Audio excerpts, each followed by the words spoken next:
My people, I have seen you carry pain quietly.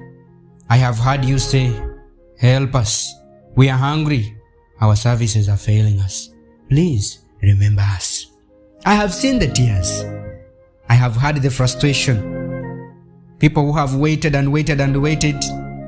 Indeed, you have waited. But then I look at your leader, a leader that you trusted. Yes, he may have other communities to serve. Yes, he cannot serve only one community. But he belongs to many people, and he must not make them feel forgotten. Now I have a question. What has he truly done for you? You gave him your trust, support, voice, opportunity to lead. But what has come back? Promises, excuses. Tomorrow has become tomorrow. You have waited, you hoped, you defended him.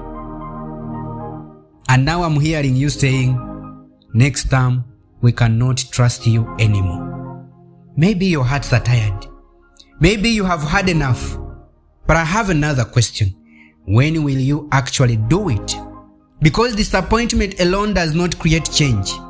A complaint can open our eyes, but courage must move our feet. How long will we repeat the same story? A leader comes, we welcome him, we trust him, he promises tomorrow, and we wait. Then the promises become excuses, the explanations become longer, and the people, you become too quiet. Not because the pain has disappeared, but because you're tired of speaking to ears that refuse to listen.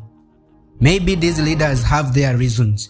Maybe they have 1, 2, 3, or 4. Fine, let them tell us. Let them stand before the people. Let them explain. This is why we could not do it. Because the people deserve more than silence. They deserve more than speeches. They deserve more than promises pushed into tomorrow.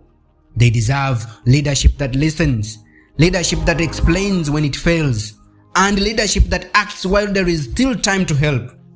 But now, the truth must also look at us.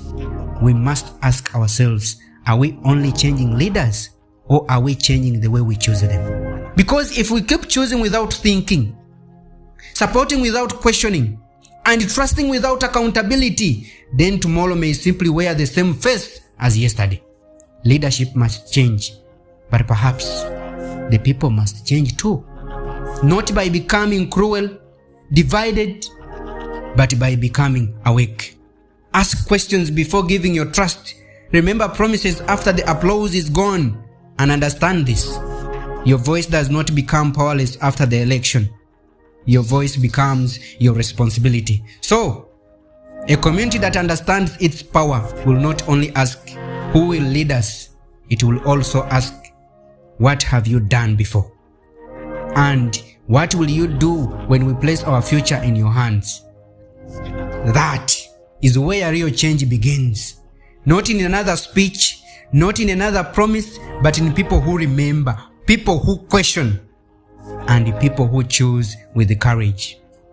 I tell you this, and I remain Zacchaeus.